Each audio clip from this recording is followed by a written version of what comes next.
Bom dia, meus alunos, primeira série. Vamos hoje abordar os dois últimos capítulos do livro 1, os conteúdos do primeiro bimestre que a gente não conseguiu terminar. Então, a gente vai entrar aqui agora na história da Grécia, do mundo grego. Então, vocês podem abrir as apostilas aí. Nós vamos ver aqui, primeiramente, a gente vai falar aqui sobre vocês podem visualizar aqui na tela, né? A formação do mundo grego, ok? Então, primeiramente, vocês podem abrir aqui, como vocês estão vendo, e a gente vai ver a periodização da história da Grécia. Então, a gente vai ver aqui que a história da Grécia se divide em período pré-homérico, homérico, arcaico, clássico e o período helenístico. Então, a gente vai falar de cada um desses períodos, ok? Então, a história da Grécia, ela está muito vinculada com a história do Oriente Próximo, das civilizações que a gente estudou, a civilização fenícia, a civilização mesopotâmica. Os gregos, eles são um povo de origem indo-europeia. Eles se estabeleceram naquela região ali há milhares de anos, um período muito próximo do que a gente conhece como pré-história. E ali eles começaram a formar a sua civilização na parte insular, que são as ilhas, né, primeiramente. Claro que haviam povos que viviam na parte continental, mas o que se conhece pela arqueologia são os resquícios das civilizações das regiões insulares. Então, a gente, passando aqui por esses períodos, né, tem essa periodização que são datas, né, mas não são específicas, elas são abordadas através dos séculos, né? São colocados aqui século 25 ao século 12, a primeira etapa, depois a gente vai ver o período homérico, né?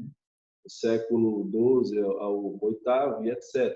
Por que homérico? Porque muito da história grega desse período, né, ela é baseada nos relatos do poeta Homero, que viveu posteriormente, ali no século VIII, por aí, e ele relatou, ele compilou, né? Ele escreveu nos seus poemas, ele citou histórias, né? Histórias e também fatos que podem ser considerados históricos também. Então, juntamente com os relatos de Homero e os achados arqueológicos, pôde-se construir uma história da Grécia, a Grécia Antiga, como a gente tem hoje. Claro que falta muita coisa para complementar essa história, mas os poemas homéricos, né, a obra de Homero, era uma grande fonte histórica escrita. Então, como eu disse, tem muita mitologia ali no meio, tem muitas histórias, como a Odisseia, a Ilíada, mas ali estão relatados fatos, né, que aconteceram, que foram comprovados, né, pela arqueologia, alguns deles, né, claro. Então, a primeira civilização aqui que a gente vai observar, né, é a chamada sociedade minoica, sociedade minoica ou cretense. Então, quando a gente ouve falar em sociedade minoica ou civilização minoica, nos remete à memória a lenda do Minotauro, por exemplo, que o Minotauro foi fruto de uma maldição que o deus Poseidon lançou sobre o rei Minos. E aí surgiu aquela criatura, né, bizarra, metade homem, metade touro. E isso faz parte da mitologia, da mitologia cretense. Então, a Creta é uma ilha ali no Mar Egeu, e ali se desenvolveu uma civilização. Então, ali são povos, né, do Oriente Próximo que se estabeleceram ali, fenícios também, fenícios, e formaram ali uma sociedade bem desenvolvida, com agricultura, pesca, uma arquitetura, né, bem desenvolvida também, com palácios, só que não havia fortificações ali na ilha de Creta. Interessante que os palácios eram abertos, né? Ao contrário das outras ruínas que se encontram dessa época, desse período, eram palácios bem amplos e abertos, com varandas, né? Estão bem conservados até hoje, devido ao clima, né, da região, clima propício, né, que manteve inclusive, grande parte das pinturas, né, com as cores ainda que existiam naquela época, quando foram feitas, né, há mais de 3.000 anos atrás. Então, ali, a sociedade cretense se baseava, né, na tassalocracia. Tem a definição aí na apostila, né, de talassocracia, que vem de quê? De domínio, né, através do mar. Então, era uma economia, uma sociedade baseada no poderio marítimo. Eles tinham navios com os quais eles faziam muito comércio com outras civilizações, mas também eram os tiranos, né, do local, porque eles utilizavam essa força naval para assediar, atacar as povoações litorâneas vizinhas. Então, eles eram piratas, digamos assim, né? Eles atacavam essas aldeias, esses vilarejos e até cidades litorâneas. E, para não atacarem novamente essas cidades, né, para garantir que essas cidades, esses povoados, vilarejos, não fossem atacados novamente, eles cobravam tributos, né? Então, é mais ou menos assim como os vikings faziam também, ali no período que a gente já conhece, na Idade Média, né? Então, eles tinham esse domínio ali naquela região do Mar Egeu, né? Aquela região ali do Mar Mediterrâneo, né? Do Mediterrâneo Oriental, e cobravam tributos, né? Que tributos eram esses? Eram produtos, era a parte da pesca, parte da atividade agropecuária, do artesanato, enfim, tudo que tivesse valor. Então, Creta se tornou muito rica, né, com essa política. E com o passar do tempo, essas sociedades vizinhas, né, subordinadas a Creta, simplesmente pagavam esses tributos, né, porque se não pagassem, iam ser dizimados, né, e pior, escravizados também, que era comum na época. Então, a sociedade cretense, né, ou minoica, como é conhecida também, ela baseava o seu poderio, né, sua influência através do domínio dos mares, das regiões marítimas, próximas, enfim, e litorâneas, claro. Então, só que com o tempo, como é que desapareceu a sociedade cretense, que era tão pungente, tão próspera e com poderio militar? A ruína, né? Digamos a ruína, mas o desaparecimento dessa cultura minoica, né, e da civilização cretense, enfim, da forma de governo deles, enfraquecimento político, militar e econômico, se deu devido à própria riqueza de Creta. Porque, à medida que Creta ia se tornando mais rica, ia atraindo estrangeiros, né? E, com o passar do tempo, a quantidade de estrangeiros, né, superou a quantidade de cretenses e a sua cultura começou a ser sufocada por outras culturas. Então, começaram a existir reis, né, que já não eram de sangue, né, cretense, digamos, e começou a haver ali uma miscigenação e, aos poucos, o poderio dessa nobreza, né, dessa aristocracia cretense foi se enfraquecendo. As outras culturas, né, que foram se instalando ali, se miscigenando, misturando ali, acabaram por obliterar, né, a cultura cretense. Então, foi assim que a civilização cretense ela chegou ao seu auge e se enfraqueceu. Então, havia também uma escassez de recursos na ilha. Então, quando começou a enfraquecer esse poder político, né, cretense, as regiões que eram dominadas por Creta também começaram a ter liberdade, enfim, diminuindo a arrecadação de tributos, e Creta foi perdendo a sua influência, porque também esses povos, né, que habitavam aquela região começaram a se estabelecer na parte continental da região ali da Península Balcânica, né, onde fica a Grécia. Então, ali começaram a surgir outras cidades importantes. Aí vem a cidade de Micenas, que fica lá na parte continental. A gente pode ver aqui. Então, ali, parar. Deixa eu voltar aqui lá para minimizar. Voltar aqui para mim. Então, o que aconteceu foi que começaram a se desenvolver outros centros urbanos na área continental, competindo, né, economicamente com Creta. Então, Creta ela se apagou. E as cidades da parte continental começaram a se tornar maiores, a população começou a aumentar, começaram a se tornar verdadeiras fortalezas, essas cidades. Então, a cidade de Micenas ela tornou assim, um grande polo, né, cultural, econômico, ali naquela região, na parte continental da Grécia. E, como eu falei, né, surgiram várias cidades nessa época aí. Então, essas cidades dela, elas chegaram, né, existem as ruínas delas hoje, né? Por que ruínas? Né? Elas foram destruídas, elas foram arrasadas. Justamente agora, né, a gente entra ali no período homérico, que é conhecido como Idade Escura. Escura porque há uma falta de dados, de registros arqueológicos, né, de registros escritos também, desse período. Porque havia uma escrita entre os povos dessa região. Os chamados helenos, como eles se definiam, como se definem até hoje, né? Os gregos. Grécia é uma terminologia utilizada, né, pelos romanos, né, se referindo àquela região, mas os gregos eles chamam a terra deles, né, de Hélade, e aí os habitantes da Hélade são os helenos.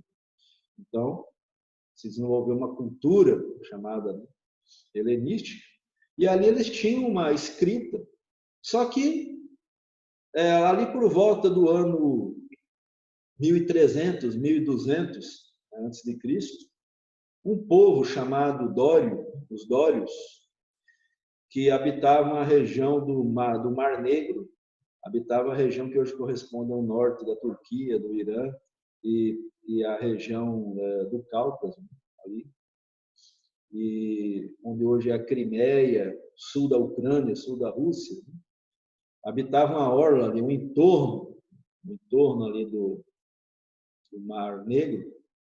Eles eram um povo belicoso, eles não tinham uma cultura, né, de navegação, então eles começaram a migrar, né, atrás de terras e riquezas, e acabaram chegando, descobrindo que havia cidades, né, cidades bem desenvolvidas ali, na Península Balcânica, né, na área continental da Grécia, e organizaram forças militares e começaram a atacar essas cidades.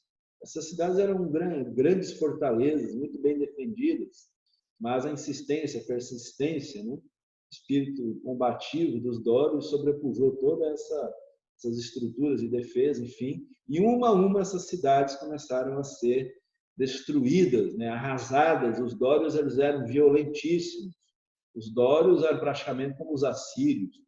Eles impunham pelo terror a sua vontade. Eles, quando uma cidade resistia ao assédio deles, eles arrasavam tudo, né?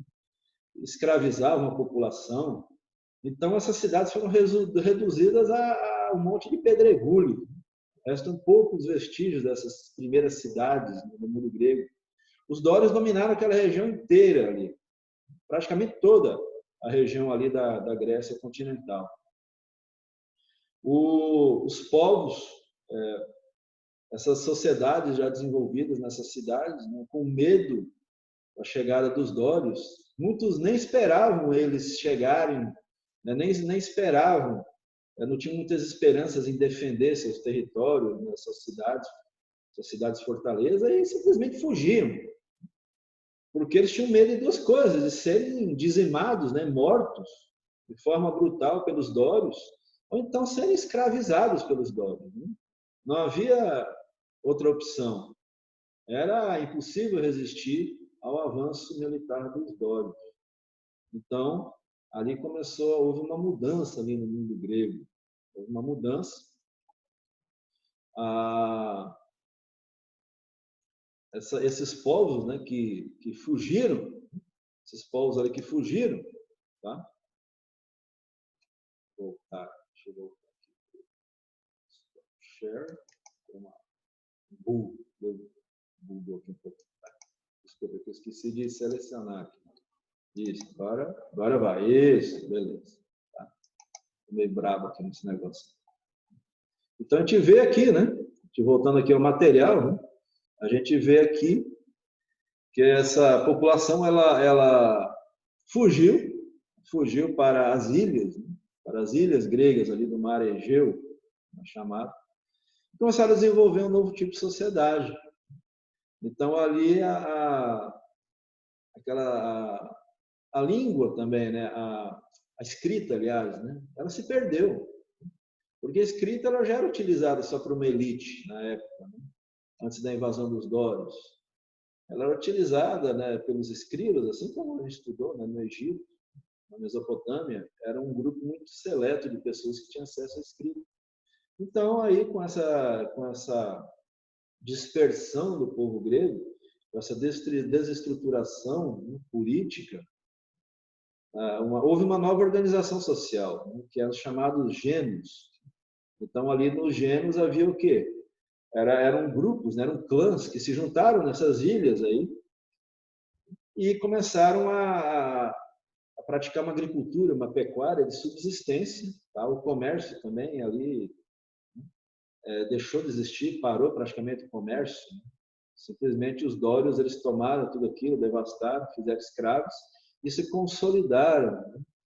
Ali numa parte, né? Ali da península balcânica, né? Da Grécia. Eles edificaram, né? a cidade de Esparta. Né? Então os espartanos eles são os descendentes, né? Dos dórios. E ali eles tinham uma área enorme, vasta, né? De terra. Então eles destruíram tudo, saquearam o que puderam, mataram, né? Grande parte da população, escravizaram outra parte e a outra parte fugiu e foram para as ilhas. Aí eles começaram a se reorganizar numa estrutura patriarcal, onde o membro mais velho da família, né, ele tinha o poder sobre todos os outros. Havia a instituição do oikos, né, que era todo o patrimônio daquele clã. Só que as famílias crescem, né, e a necessidade de alimentos também. Né? Então aumenta a quantidade de pessoas, a demanda por alimentos também. Então ali começou a haver o quê? Uma escassez de terras. E as famílias mais numerosas, que tinham mais homens para lutar, passaram a sair daquele sistema, né, comunitário de produção coletiva, e aí passaram a subjugar os outros, né, que não eram parentes tão próximos, outros agregados, outros que chegavam ali, né, vindo de outros lugares, para se instalar, passaram a ser servos, né? Uma espécie ali de um pseudo-feudalismo, né, digamos assim. Então, essas famílias ricas, elas, como tinham maior poderio militar, né, um número maior de membros, tomavam uma grande quantidade de áreas de terra para eles. Simplesmente colocavam, né, as outras pessoas, né, de famílias menores, enfim, e outras pessoas que iam chegando, para trabalharem para eles. E aí se estabeleceu um novo regime, né, um novo método produtivo, onde agora a produção não era mais coletiva, comunitária. As pessoas trabalhavam e tinham que pagar tributos para esses gênios, né? Para o oikos, tinham que pagar tributos ali para viver na terra. E aí começou a haver uma hierarquização ali dessa sociedade, né? Desses gênios. Então essa parte aqui, né, nesse período aqui chamado, né, o Homérico, ou Idade Escura, tem esse nome porque faltam dados, né? Porque, como eu falei para vocês, houve uma decadência, né, da escrita. Praticamente desapareceu. Então, não há dados escritos, né, relatos escritos sobre essa época. Então, aqui a gente entra aí no período arcaico. Então, a gente entra aqui já no século VIII ou VI, né, começaram a surgir novamente as cidades. Os dórios, que agora os espartanos, já tinham se consolidado no seu território, nos territórios de Esparta, e agora não era mais uma ameaça tão grande. A população também nesses gêneros aumentou muito e começou a haver um fluxo, né, migratório, né, contrário. Né? Então agora muitas dessas populações que estavam nessas ilhas, que não tinham muitos recursos, começaram a voltar para o continente. E aí começaram a erigir cidades novamente, né? Só que com aquela estrutura já do gênero, né? Estrutura patriarcal. Então aí surgiram o quê? Os governos oligárquicos. Né? Surgiram ali aquelas famílias, né, que eram a nobreza, que passaram a também dominar terras, né, na região, na parte continental. E ali construíram cidades, né? Erigiram as cidades, as chamadas polis, né? As polis gregas. Então, cada cidade era um estado independente, com as suas regras, com suas leis, né? Então, ali com a sua economia, com a sua força militar. Então, a Grécia ela era um conjunto de cidades-estados, né? Polis, de cidades independentes. O que unia os gregos era a sua cultura, a sua língua e a economia, quando essas cidades começaram depois também a ter excedentes produtivos e fazer comércio entre si. Então, no auge ali da Grécia antiga, chegou a ter algo entre 120 a 130 polis gregos. A gente ouve sempre falar mais das cidades, né, as cidades de Atenas e Esparta, mas haviam várias outras cidades, como eu falei, haviam dezenas de outras cidades. Aí houve um determinado tempo, né, que tem um mapa mostrando o sul da Península Itálica, né, a ilha da Sicília, né, onde houve uma onda, né, migratória de gregos procurando terras novas, né, para plantar. Então, ali por volta do século V, século VI, V, houve uma onda migratória. E aí muitos gregos fundaram colônias na Sicília e no sul da Itália. E depois foram se miscigenando com outros povos que haviam ali, né? Povos oriundos do norte da África, povos ali né? Da própria Europa, né? Os italiotas, fenícios também, que tinham colônias ali, os etruscos também. Então, aí se miscigenaram, né, os gregos com esses povos, depois se formando, né, que a gente vai estudar mais tarde, nos outros capítulos, no próximo no assunto do livro 2, né, a gente vai ver a formação da civilização romana, que é uma fusão de várias culturas, né, inclusive a grega também. Então, aqui, Magna Grécia é como era chamada as colônias, né, gregas, como era denominado pelos gregos, né, essas colônias aqui fundadas por eles. Nessa região aqui do sul da Península Itálica era conhecida, denominada pelos gregos como Magna Grécia, certo? Então, aqui a gente vê, né, vocês podem depois ver aqui no material, tá? Para não se tornar muito assim, extensa a aula, né? Nós temos aqui, né, os exercícios, etc. Assim, falando, qualquer dúvida pode tirar comigo, né, através do grupo, né, no WhatsApp, tá? E aí a gente vai, né, continuando aqui, tá? Continuando aqui, a gente vai falar agora especificamente das cidades-estados gregas e abordando Atenas, né, a estrutura sociopolítica, né, de Atenas e de Esparta, ok? Então a gente vê aqui, né, a polis, a cidade-estado, né? Haviam as leis, então a principal instituição de Atenas era o Areópago, né, que era um conselho, né, formado por anciãos, pelas pessoas mais respeitáveis, né, honradas, dignas, enfim, da cidade, né? E ali ele era um tribunal, então eles iam lá na colina de Ares, né? E lá eles aplicavam as penas, né? Penas capitais. Eram muito rígidas as leis, eram muito rígidas as leis atenienses. Então ali Drácon, né, que foi um legislador, o legislador é aquele que cria leis, né, que elabora leis. Então, Drácon, ele diz que foi inspirado pelos deuses, né, para criar um código de leis para ser aplicado pelo Areópago. Então, eram leis que eram muito rígidas, né, por isso que o termo draconiano é usado até hoje para medidas rígidas, né, drásticas. Se usa o termo draconiano. Então, ali, o Drácula, né, ele contribuiu muito para a estruturação, né, das leis, né, do corpo jurídico ali de Atenas. E eram leis, né, basicamente muito parecido com o Código de Hammurabi, as leis italianas, enfim, olho por olho, dente por dente, né, era bem simples, né, as leis naquele tempo. Né. Você fez, né, você paga na proporção do seu dano, né, do dano que você causou, basicamente isso. Depois veio aqui o Arconte Solo. O Arconte era uma pessoa, né, que fazia parte do Areópago. Então, o Arconte, ele era já uma pessoa assim de lá de mais de 50 anos, né, porque na época era já uma idade bem avançada. Né.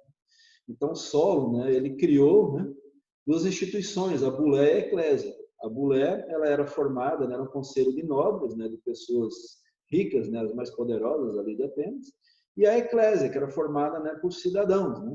Os cidadão se entendia como cidadão nessa época, não eram todos, eram apenas aqueles homens, né, o sexo masculino, pertencentes ao sexo masculino, com mais de 18 anos de idade, enfim, tinham que ter prestado serviço militar, num determinado período de serviço militar. Então, esse conselho, né, de cidadãos, ele servia para auxiliar na administração da cidade, escolher também funcionários públicos, né, pessoas que seriam encarregadas de vários serviços públicos, e também de aprovar, né, da legitimidade às propostas, né, de leis da Bulé. Só que a Bulé, praticamente, ninguém discordava das decisões, né, e das propostas de lei, né, da Bulé. Como falei, eram cidadãos de um alto gabarito, né, eram pessoas altamente confiáveis, eles já faziam parte da Bulé exatamente por isso, né, que eram pessoas que, se fossem propor uma lei, não seria uma coisa estúpida, não seria uma coisa descabida, né, que eles propunham. Então, basicamente, ali, né, foi o início ali do que se conhece como democracia, né, como o que a gente, não como é de hoje, né, mas os princípios da democracia. Então, as bases foram lançadas por Solo, né, criando a Bulé Eclésia, tornando a sociedade ateniense mais participativa na administração da cidade. Tá? A gente vai ver aqui, né? Depois a gente vai ver depois do Solon, né? Depois do Solon, aí veio dentro também a linha Atenas, né? Também havia a instituição da tirania, né? O tirano, por exemplo, ele era nomeado, né, em casos de extrema necessidade, por exemplo, uma calamidade, uma peste, a iminência de uma invasão ou declaração de guerra, uma cidade, um povo vizinho, enfim, quando houvesse uma situação de calamidade, né, não havia tempo para se reunir a Bulé, a Eclésia, discutirem, debaterem medidas, tudo tinha que ser tomado imediatamente, as decisões. Então, era nomeado um tirano, com poderes plenos, né? Então tinha que ser uma pessoa confiável, uma pessoa onde todos podiam depositar sua confiança para tomar medidas rápidas e extremas, né, para contornar essas crises. E lá, dentre as várias crises que haviam, revoltas sociais, enfim, né, ali era um caldeirão social, ali Atenas. Né, numa dessas crises aí, né, o tirano, né, Psístrato, né, ele chegou ao poder. Né, apesar de ser um tirano, ele tomou medidas, né, necessárias, né, havia uma grande revolta, né, de camponeses pela posse da terra, então ele tratou logo de pegar terras, não de tirar terras, né, quem já tinha, mas de Atenas, né, tinha um território conquistado muito grande, distribuiu terras, né, para agricultores que antes eram servos, né, da nobreza, enfim, as pessoas ricas, e ali fez né, uma espécie de reforma agrária, né, distribuiu terras, mas não deu só terra, deu condições também, né, fez empréstimos para eles comprarem ferramentas, enfim, sementes, né, e produzirem. Então, isso resolveu dois problemas. Né? Aumentou a produção agrícola, diminuindo, né, a fome, e também acalmou os ânimos, né, dessas pessoas que queriam terras, né? Então ele conseguiu aliviar, né? Reduzir essa pressão, né? Na sociedade ateniense. E a gente vai ver, então, o Psístrato, né, ele também investiu muito em obras públicas para empregar as pessoas, né, gerar emprego. Então, ele foi aquele governante que começou a embelezar a cidade de Atenas, né? Começou a fazer grandes anfiteatros, palácios, fortificações também muito necessárias, né, gerando emprego. Né? E depois, né, de Psístrato, né, seus filhos herdaram lá, queriam continuar com a tirania, mas não deu certo, o povo não queria mais, né? E aí veio Clístenes, né, que é o pai da democracia. Então, Clístenes ele reforçou ali, né, o poder, né, da Bulé, né? Ele deu mais atribuições, né, à Bulé. Ele também deu cidadania aos chamados metecos, né, que eram os estrangeiros, deu cidadania para eles, para incentivá-los, né? Muitos deles eram ricos, né? Só que não eram cidadãos. Então, eles estão contribuindo, né, para a sociedade, para a economia, vamos, né, considerar os cidadãos. E também ex-escravizados. Interessante isso, né? Ex-escravizados, muitos ex-escravizados, aqueles ricos, né? Porque para ser ex-escravizado, nessa época aí, né, você ou tinha que ser libertado por um favor, né, como um favor, então como um prêmio, né, por algo extraordinário que você fez para o seu senhor, a sua família, né, ou para o Estado, ou então simplesmente ser rico, porque havia escravos que enriqueciam, incrivelmente. Depois a gente vai abordar mais esse assunto da escravidão no mundo antigo, que é muito, né, interessante. Não é aquela escravidão, né, que a gente conhece, né, bem... Ela tem muitos detalhes interessantes, né? Então, muitos ex-escravos se tornaram cidadãos, né? Porque tinham um poder aquisitivo, né? Se tornaram poderosos, né? Escravos que se tornaram ricos, né? Influentes, né? E conseguiram a cidadania. Não era todo ex-escravizado, não. Era só o ex-escravo, ó, que tinha, né, cascado, entendeu? Tá? Então, vamos ver aqui. Né?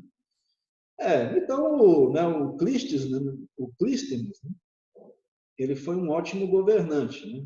Ele, né, reforçou as instituições democráticas, né? Ele tornou assim mais participativo, né, a sociedade, e também fortaleceu a democracia direta, onde, por exemplo, a Eclésia votava diretamente ali, né, na aprovação das leis. Eles iam lá para a Ágora, né, a praça, né, principal, e lá eles votavam nas leis, aprovando. Então era uma democracia direta, não havia intermediários entre o povo, né, e a Bulé, digamos, que era, né, o alto conselho, o povo, né, os cidadãos, né, que não eram todos, era mais ou menos ali por 10 a 15% da população, participavam desse processo, né, de aprovar ou não leis propostas pela Bulé. Então a gente vai ver aqui, né, depois do Clístenes, né, a gente vai ver o grande Péricles, né, que é, né, um dos mais notáveis aqui. O Péricles ele fortaleceu a democracia, criando os conceitos de isonomia, quer dizer, igualdade de todos perante a lei, isegoria, direito de todos se pronunciarem, né, no púlpito, né, de poderem discursar, exporem suas ideias em público, né, o que não era permitido antes, eram só determinadas pessoas que podiam se expressar, né, publicamente, né? E a isocracia, qualquer cidadão, tá? Qualquer cidadão ateniense podia concorrer a cargos, né, públicos, até os mais altos cargos públicos. Então, a isocracia era isso. Então, ele criou a isonomia, tá? A isegoria e a isocracia. Tá? Então, o Péricles ele, né, foi, né, um grande governante, tá? Fortaleceu Atenas, né? Fortaleceu a cidade de Atenas. Né? A gente vai ver aqui a sociedade espartana, não sei se vai dar tempo aqui, a gente vai ver, com certeza vai dar. Né? Então, a gente vê aqui a cidade de Esparta, né, como eu falei, né, foi fundada pelos dórios. Né? Ela era dividida na sociedade entre os esparciatas, né, os periecos, né, e os ilotas. Então, uma das características de Esparta era que ela era governada, né, por dois reis. Ela era governada por dois reis, né, era uma diarquia, certo? Uma diarquia, governo de dois reis, monarquia de um, diarquia de dois. Né? Então, ali, eles saíram da classe dos esparciatas. Os esparciatas eram os descendentes diretos dos dórios. Tinham sangue dório nas veias, entendeu? Eram guerreiros, tinham sangue de guerreiros. Os esparciatas não podiam exercer nenhuma atividade econômica. Eles já eram ricos, tinham todas as terras, né, de Esparta. Então, eles podiam arrendar as terras, botar lá pessoas para trabalhar e viverem. A única ocupação deles era a administração, né? Era administrar a cidade e lutar, né? Para defender a cidade ou conquistar mais territórios. Então, eles eram, desde pequenos, desde os 8 anos de idade, já eram separados das mães. Imagina, né? Os homens eram separados das mães, para as mães não ficar paparicando ali. Ah, menino bonitinho, mamãe, aquela coisa toda. Quer um leitinho, tá na hora do... Não, eles iam lá, e tinha uma vida logo militar, né? Terrível. Eles já se tornavam soldados, né? desde jovens, já, desde novos. O treinamento militar dele se concluía lá, tinha mais ou menos uns 17 anos. E aí eles eram, né, depois ocupavam os altos cargos. Né? Então, eles não faziam nada além de se preparar, né, para a guerra e administrar a cidade. Entendeu? Os periecos eram homens livres, mas não possuíam terras. Eles eram agricultores, mas trabalhavam nas terras dos esparciatas, né? Eram comerciantes, né? Já que os esparciatas não faziam nenhuma atividade dessas econômicas, né? Apenas arrecadavam dinheiro para si. Então, ali, depois nós vemos os ilotas. Os ilotas, coitados, né? Era a classe mais baixa. Eles eram servos, né? Eram escravos, na verdade, né? Nós vamos chamá-los de servos. Eles trabalhavam nas terras, né, dos esparciatas. Eles tinham que pagar ali, né, para poder viver, né, tinham que pagar ali o arrendamento para aquilo, trabalhar ali, não tinham direito nenhum, entendeu? Tanto é que parte do treinamento militar dos esparciatas, né, era saírem à noite, esses meninos, e matarem ilotas, entendeu? Isso gerava revoltas dos ilotas, né? E aí vinham lá os esparciatas e massacravam os ilotas. Né? Os ilotas eram descendentes daqueles gregos que foram aprisionados, né, quando eles vieram lá e invadiram a Grécia. Né? Eram descendentes, e também outros mais recentes, né, de conquistas recentes da cidade de Esparta. Então, coitado dos ilotas. Né? Os ilotas, eles não eram nada ali na sociedade, né? Eram os párias da sociedade. Então, aqui, a gente vai ver também, né, haviam as ápelas, né, que eram as assembleias, né, as assembleias lá onde eram discutidas, né, as questões políticas externas. A gente vai ver aqui, né, que havia a Gerúsia, né? A ápela era formada por cidadãos, né, de mais de 30 anos, claro, né, esparciatas, né, ricos, que daí dentro desse grupo escolhiam os homens, né, mais idosos, 60 anos. Meu Deus, ter 60 anos naquela época era que nem tem uns 80 hoje, certo? Então eles pegavam ali, escolhiam, né, os mais idosos e colocavam como os gerontes, né? Faziam parte da Gerúsia. Então a Gerúsia era na Gerúsia, né? Onde eram elaboradas as leis, era como se fosse a bulé espartana. Então lá os gerontes, né, que formavam a Gerúsia, eles elaboravam as leis, né, que invariavelmente eram aprovadas pela ápela, enfim, eram aceitas, né? E também ali os gerontes, né, da Gerúsia escolhiam os éforos, que eram 5, né, no total, que administravam a cidade, né, por um ano. Então havia uma rotatividade enorme, né, na administração pública. E veja bem, os reis, eles reinavam, tá? Eram 2, para que um vigiasse o outro, para que nenhum cometesse abuso, né? É bem interessante, né? Essa tática deles, né? Então, os 2 reis, né, mantinham um equilíbrio ali do poder, né? Tinha um equilíbrio dentro de Esparta. Né? E uma das funções também do éforo era fiscalizar se os reis não estavam saindo da linha, né? Por exemplo, se não estavam vivendo de acordo, né, com os parâmetros, né, da sociedade, da cultura espartana. Eles tinham que respeitar os costumes, as leis. Só por serem reis não quer dizer que eles podiam fazer tudo. Né? Não. Eles eram vigiados, tinham que ter uma ética, tinham que respeitar também as instituições. Né? Tinham que respeitar a ápela, tinham que respeitar a Gerúsia e o éforo, os reis. Só porque eram reis não quer dizer que eles podiam fazer o que quisessem, não, entendeu? Os reis eram um símbolo, né, da nação. Eram aqueles que guiavam o exército, né, na hora das guerras. Então, né, os reis eles tinham que ter, né, tinham que ser pessoas, né, de uma alta né? Que tinham que praticar uma ética, né? Tinham que ser muito éticos, tá? Respeitados. Então aqui a gente vê, né, as disputas aqui entre Atenas e Esparta, que acabou na Guerra do Peloponeso, e a Esparta, depois de 27 anos de guerra, imagina. Né? Só pararam para as Olimpíadas. Eles pararam de brigar, de se matar e disputar, né? Nas Olimpíadas, né? Ali de 4 anos. E aí acabou que Atenas, né, foi dominada por Esparta. Né? Atenas, a cidade mais rica, com gente. Só que depois daí da Guerra do Peloponeso, nunca mais o mundo grego se uniu, ficou dividido, ficou aquela cisma entre eles. Né? Houve uma ruptura, né, entre o mundo grego. Né? E antes mesmo disso, houve as tentativas de invasão, né, dos persas, né, enfim, que foram, né, rechaçados,